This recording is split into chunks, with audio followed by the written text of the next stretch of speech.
Ја слушате програмата Низ Светото Писмо.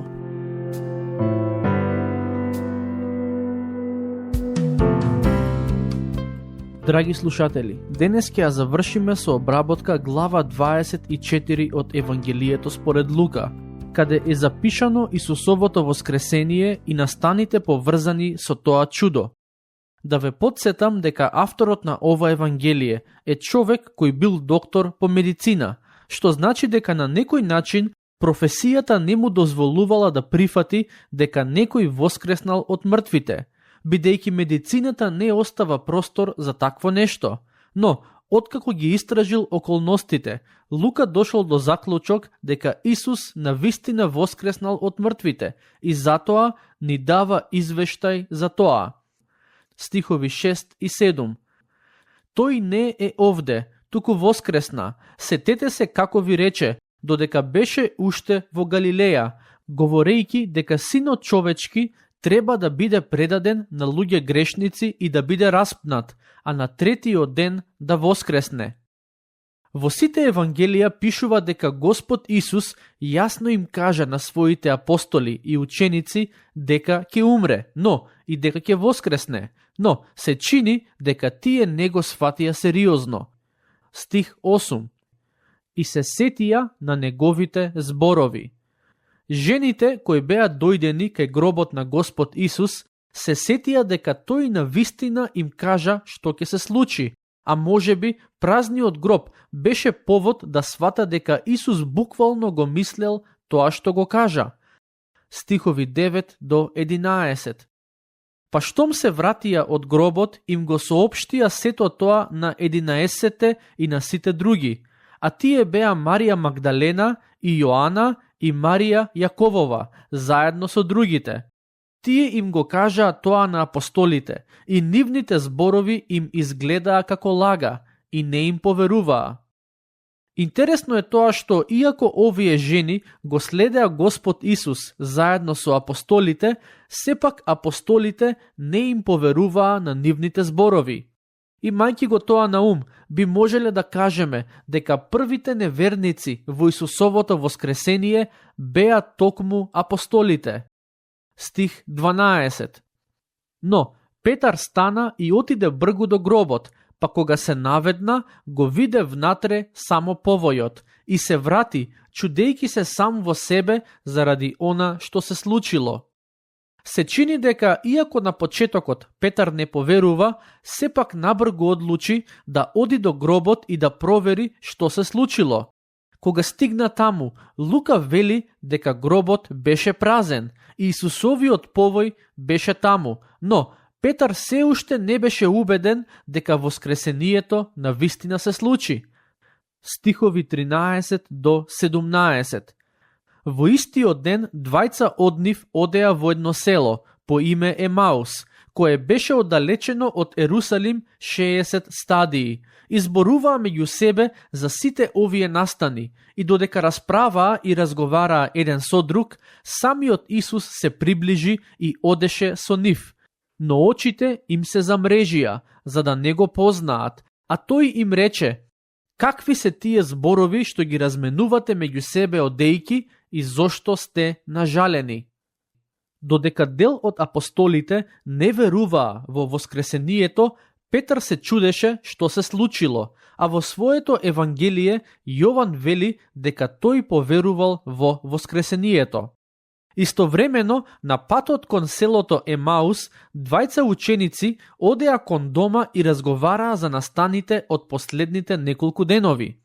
Господ Исус ги пресретна на патот, но на некој чудесен начин не можеа да препознаат дека е тој.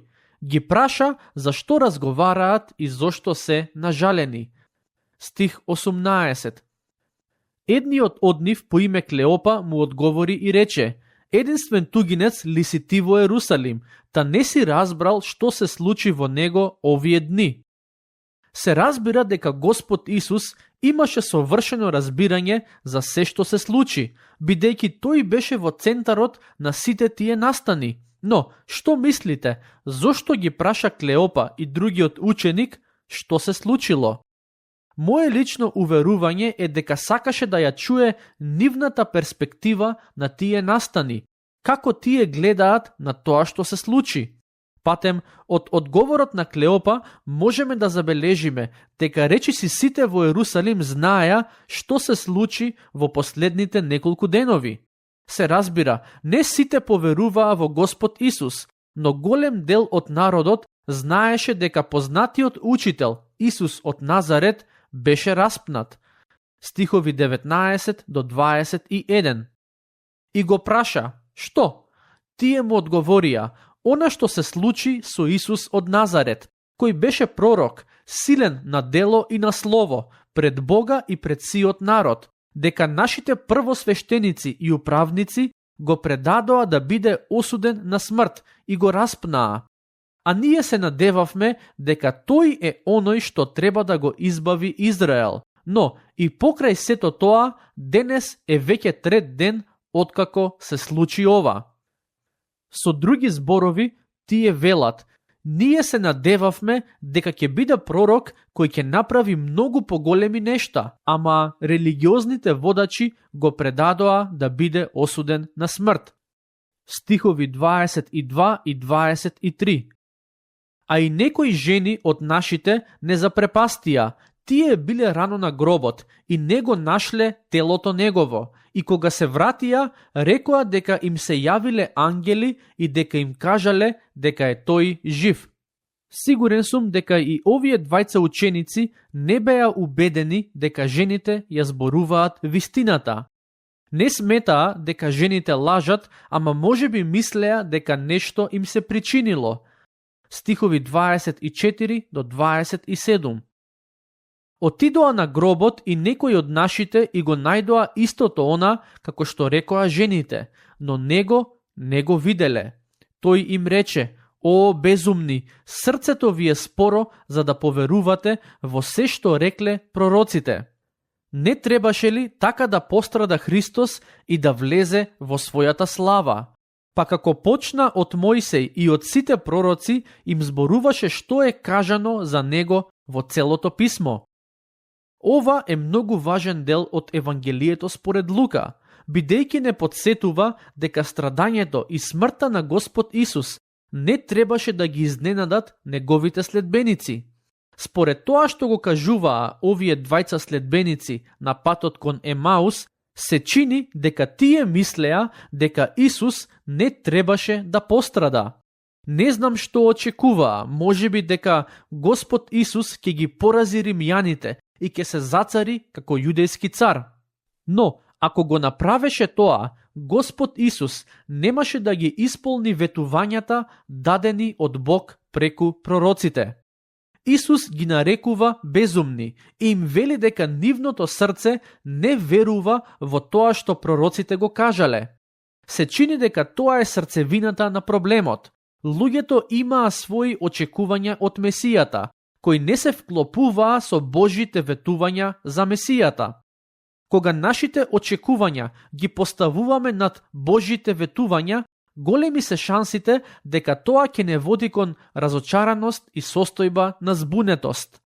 Евреите во првиот век очекуваа дека Месијата ќе се објави на одреден начин и кога Господ Исус не ги исполни нивните очекувања, дел од оние кои го следеа велеа: ние се надевавме дека тој е оној кој треба да го избави Израел, но сега е мртов. Знаете, и ние некогаш сме слични на Исусовите следбеници од првиот век. Иако го имаме Светото писмо на разбирлив јазик, иако знаеме да читаме и да увидиме што Бог кажал, сепак си имаме своји начини на толкување на неговите зборови. Најчесто, проблемот не е во тоа што Светото писмо е премногу тешко да се разбере, тоа го велат луѓе кои никогаш не ја прочитале Библијата. Туку проблемот е во тоа што, како што вели Господ Исус, нашите срца се спори да поверуваат во тоа што во писмото е запишано. Познатиот научник Блейз Паскал има кажано: Човековото знаење треба да биде разбрано за да може да му верувате, но на Божјото знаење треба да му верувате за да можете да го разберете. Јас лично верувам дека Библијата е нејасна книга само за оние кои ја отвораат со цел да ја критикуваат или во неа да најдат грешки. Таквите луѓе може да дознаат нешто од Библијата, но ќе ја промашат нејзината главна порака, која се однесува на човековиот грев и спасението, дадено преку смртта и воскресението на Господ Исус. Се разбира, јас не велам дека овие Исусови следбеници се такви луѓе. Кај нив проблемот најверојатно беше тоа што дозволија нивните чувства да влијаат врз начинот на кој ги толкуваат Божите зборови. Но во сето ова, интересно е тоа што кога Господ Исус ги укори овие двајца негови ученици, тој не им кажа само дека не разбираат и дека нивните срца не веруваат во зборовите на пророците, но потоа им објасни и што е запишано во Мојсеевиот закон, пророците и псалмите, за да можат да разберат. Кога има нешта кои не можеме да ги разбереме, поради било какви причини, но сепак му веруваме на Господ, тој не отфрла, туку милостиво ни пристапува и трпеливо не учи. Неговата желба е да го разбереме неговиот збор, да му веруваме и да го применуваме. Стихови 28 до 31. И тие се приближија до селото во кое одеа, а тој се направи како да сака да продолжи, но тие го задржаа велејки: остани со нас, зашто денот одмина и наскоро ќе се стемни. Тој влезе и остана со нив. А кога седеше со нив на трпеза, зеде леп, го благослови, го прекрши и им подаде. Тогаш им се отворија очите и тие го познаа, но тој стана невидлив за нив. Интересно е тоа што воскреснатиот Христос им се објави само на оние кои веруваа во Него, не на неверниците. Тој и се објави на Марија Магдалена, им се објави на овие двајца ученици на патот кон Емаус, а потоа и на апостолите. Тој не им се објави на оние кои го распнаа, иако и тие еден ден ќе го видат и ќе признаат дека е Господ и Месија. Не велам дека оние кои не веруваат во Него никогаш не можат да поверуваат, но од лично искуство и од искуството на многу други луѓе, со сигурност ви велам дека ако вистински сакате да го спознаете Христос, тој ќе најде начин да ви се открие. Сакам да напоменам уште нешто многу важно, а тоа е дека Господ Исус не бара од вас да имате длабоко познавање од областа на теологијата со цел да ви се открие. Доволно е само во вашето срце да има желба да го спознаете и да почнете да го читате Светото Писмо. Преку тие свети текстови Исус ќе стане реален во вашиот живот. Стихови 32 до 41. И си рекоа еден на друг: зар не гореа срцата наши кога ни зборуваше по патот и кога ни го објаснуваше писмото?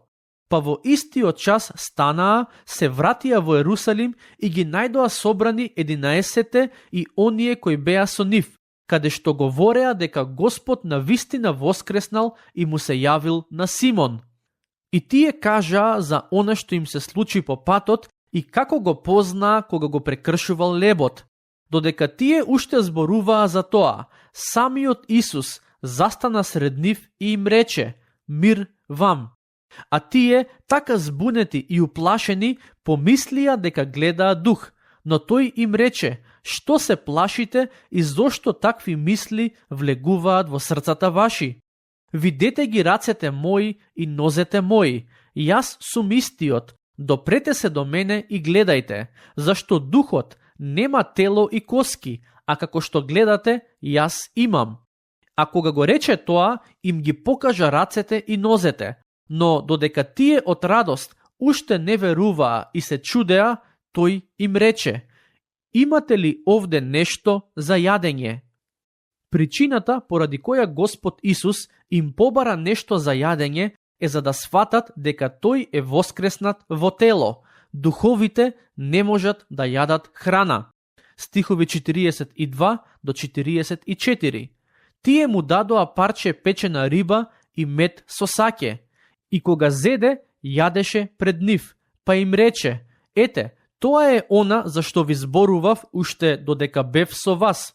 Зашто треба да се исполни се што е запишано за мене во законот Мојсеев и кај пророците и во псалмите. И покрај тоа што го видоа пред себе, го слушнаа како им зборува, а и јадеа заедно со него, на учениците им беше тешко да го поврзат тоа што се случува пред нивни очи со тоа што е запишано од Мојсеј, од пророците и во псалмите. Стих 45.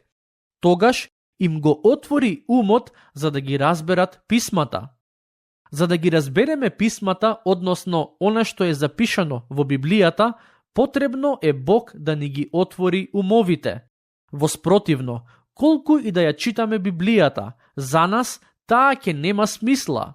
Затоа, кога почнуваме да ја читаме, добро е да побараме од Бог, да ни даде мудрост, за да можеме да го разбереме тоа што го читаме, но и вера да го прифатиме тоа што го читаме.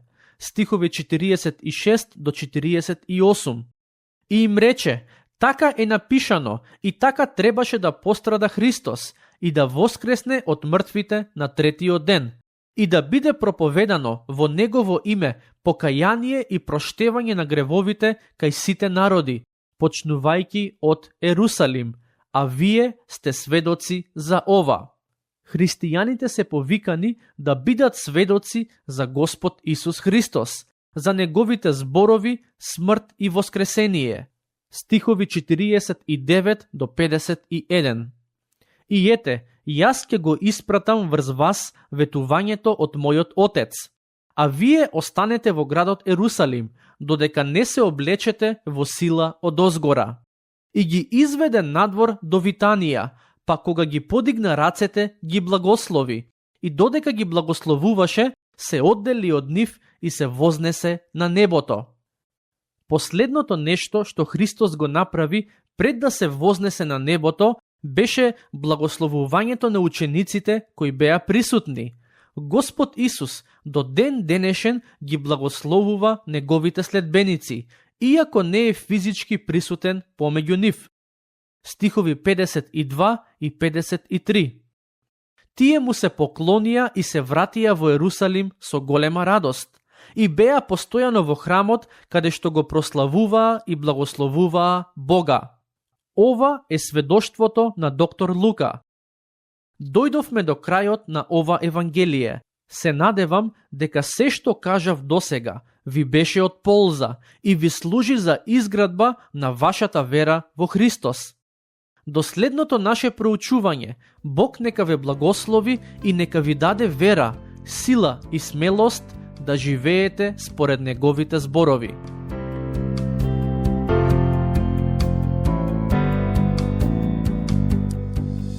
Слушнавте епизода од програмата Низ Светото Писмо.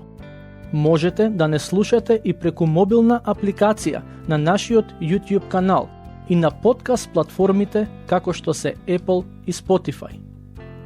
Ако ви се допаѓаат нашите епизоди, споделете ги и препорачајте ги на вашите пријатели. Бидете слободни да ни оставите свој коментар или да ни пишете на нашата имейл адреса nizsvetotopисmo@gmail.com. Следете ги нашите страни Низ Светото Писмо на Facebook и Instagram. Епизодите од оваа серија можете да ги најдете и на нашата веб страна ttb.twr.org.